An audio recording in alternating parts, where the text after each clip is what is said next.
Bonjour tout le monde. Une motion de censure a été déposée contre le gouvernement sur la réforme des retraites et l'usage du 49.3. C'est l'occasion pour nous de revenir sur l'histoire des motions de censure. Déjà, une motion de censure, du coup, c'est une procédure permettant au pouvoir législatif de renverser le gouvernement. Une telle procédure existe dans plusieurs pays, même si le nom peut changer.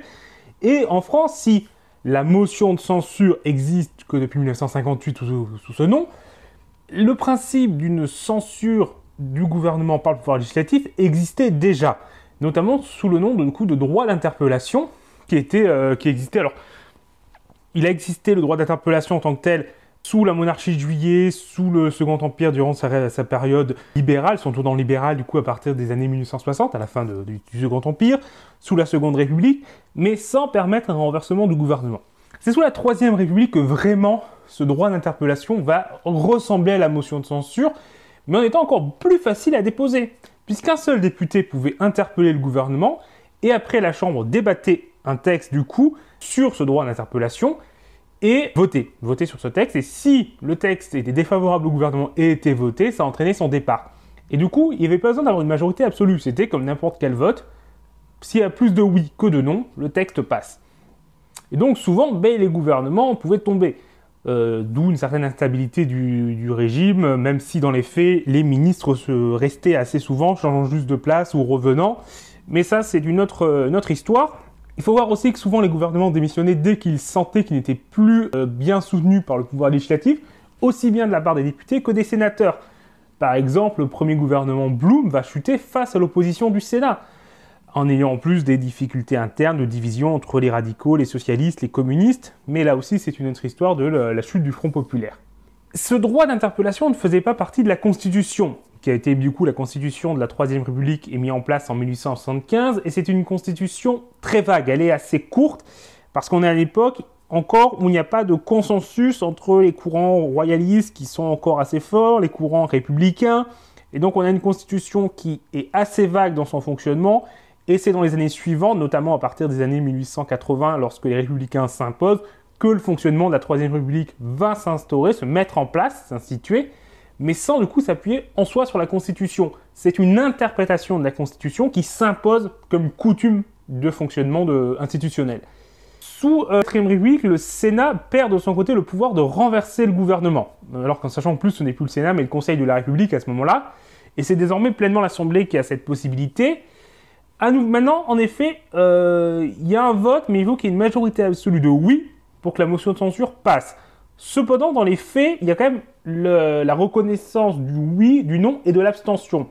Et plusieurs gouvernements vont démissionner simplement s'il y a une majorité relative, et ça va devenir là aussi une coutume qui va au-delà de la Constitution, de démissionner lorsqu'il y a plus de oui pour la motion de censure que de non.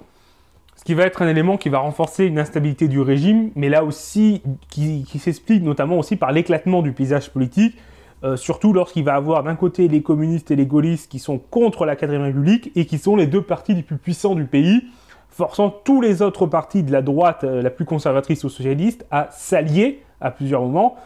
C'est ce qu'on va avoir la troisième force qui va exister pendant plusieurs années, mais de gens qui ne sont pas d'accord entre eux, d'où là aussi l'instabilité.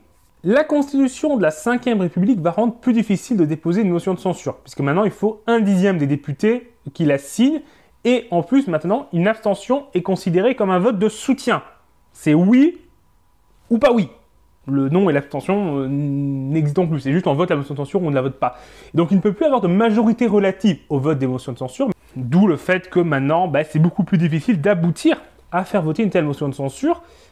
Il y a ainsi eu 127 motions de censure déposées au total depuis 1958, donc l'instauration de la 5ème République.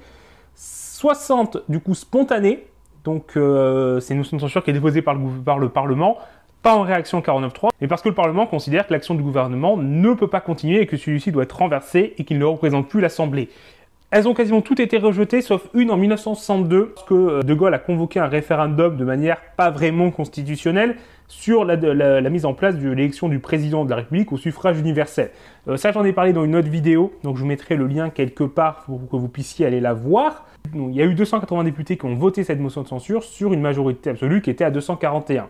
Toutes les autres, du coup, ont été rejetées, même si certaines l'ont été de peu, et du coup, il y a eu 67 motions de censure déposées suite au recours de l'article 49.3, qui a été utilisé une centaine de fois, et donc avec plusieurs fois où il n'y a pas eu de motion de censure, et plusieurs fois aussi où il y a eu plusieurs motions de censure sur le même usage du 49.3.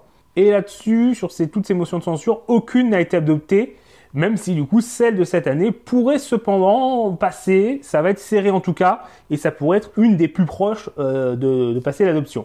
Et du coup c'est aussi voilà, l'occasion de parler de celles qui ont été proches de l'adoption. Déjà la toute première, c'est en 1960, qui va être rejetée assez facilement, assez largement, puisqu'elle ne va réunir que 122 voix sur les 276 nécessaires, et elle se plaçait dans un contexte de crise agricole et de refus du gouvernement de convoquer l'Assemblée sur cette question.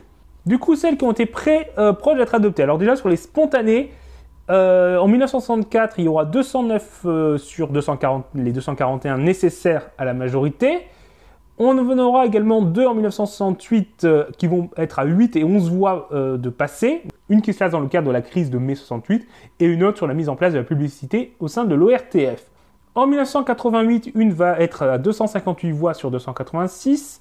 En 1991, 261 sur 289. Et surtout en 1990, avec 286 parlementaires qui vont la voter sur une majorité absolue à 289. Donc là, on est vraiment passé à 3 voix de la motion de censure. Et puisqu'on est du coup sur celles qui font face à l'usage du 49.3, 3 vont être frôlées également la censure avec entre 8 et 5 voix manquantes en 1967. Lorsque Chirac va rétablir le scrutin majoritaire pour l'élection des députés en 1986, la motion de censure ne sera rejetée que par 5 voix, et peu après de 7 voix sur le découpage des circonscriptions. De son côté, Rocard, qui va être le Premier ministre en avoir fait le plus usage du 49.3, 28 fois à peu près 3 années, en sachant que si on compare, Elisabeth Borne est déjà à 11 49.3 en seulement 8 mois. Donc on est sur un rythme plus élevé, et si elle fait 3 ans, il y a moyen qu'elle dépasse assez largement Rocard. Et donc Rocard a eu pas mal de motions de censure face à lui, et plusieurs d'entre elles vont être pas très loin de passer du coup. Mais depuis du coup Rocard, aucune motion de censure n'a vraiment menacé un gouvernement. Et du coup, on est sur la première motion de censure depuis plus de 20 ans qui peut vraiment, réellement passer. Et donc, moi qui suis personnellement opposé à la réforme des retraites et à l'usage du 49.3 de manière abusive ainsi, pour passer en force une réforme qui est rejetée par la majorité des Français, une réforme qui est profondément injuste et qui n'est même pas nécessaire économiquement, mais je vous invite à écrire à vos députés, notamment ceux qui sont hésitants, pour les encourager d'ici lundi, parce que c'est du coup ce lundi qu'a lieu le vote sur la motion de censure, à voter cette motion de censure, pour rejeter cette réforme, et puisque le gouvernement ne permet pas à la démocratie de s'exprimer par un vote normal, il n'y a pas d'autre solution que de le censurer. Donc je vous invite à faire pression sur vos députés qui sont vos représentants. Ils vous sont redevables.